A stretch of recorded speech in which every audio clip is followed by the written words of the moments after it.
નમસ્કાર કલમ યુદ્ધ સમાચારની સાથે હું છું આપની સાથે પાયલ બામભણિયા। તો જોઈએ આજના મહત્વના સમાચારમાં। વિશ્વ હિન્દુ પરિષદ બજરંગ દળ કેશોદ દ્વારા અયોધ્યામાં રામ મંદિર પ્રાણ પ્રતિષ્ઠાની વર્ષગાંઠની ઉજવણી કરવામાં આવેલ હતી।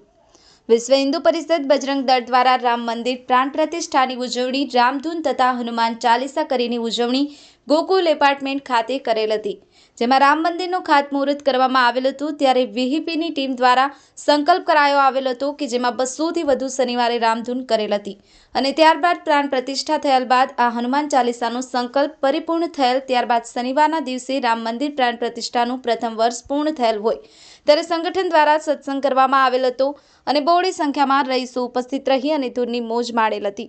હવે પછીથી દર અઠવાડિયે શનિવારે રામધૂન હનુમાન ચાલીસા કરવામાં આવશે તેવું યાદીમાં જણાવેલ હતું। હર્ષવડા, કલમ યુદ્ધ સમાચાર, કેશોદ।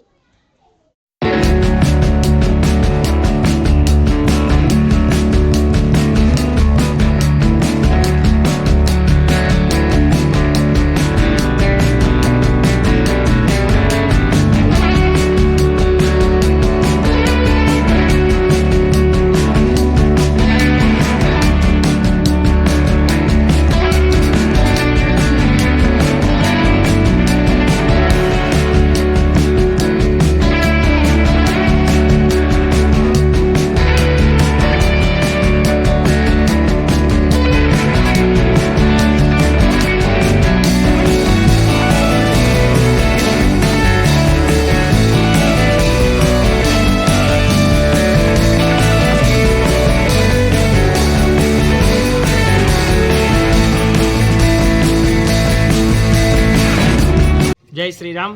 વિશ્વ હિન્દુ પરિષદ સત્સંગ પ્રમુખ હર્ષ વિઠલાણી આજરોજ કેશોદ વિશ્વ હિન્દુ પરિષદ તેમજ બજરંગ દળ દ્વારા અયોધ્યા મુકામે રામલલા બિરાજમાન થયા તેમને 1 વર્ષ પૂર્ણ થતાં આજરોજ ગોકુલ એપાર્ટમેન્ટના રહીશો દ્વારા વિશ્વ હિન્દુ પરિષદ તેમજ બજરંગ દળ યુવાનો દ્વારા ભવ્યથી ભવ્ય હનુમાન ચાલીસાના પાઠ તેમજ રામધૂનનું આયોજન કરેલ। તેમાં બહોળી સંખ્યામાં લોકો જોડાયા હતા સત્સંગમાં અને છેલ્લે રામધૂન પૂર્ણ થયા બાદ કષ્ટભંજન દેવની આરતી કરી અને સૌ છૂટા પડ્યા હતા। જય શ્રી રામ। જય શ્રી રામ।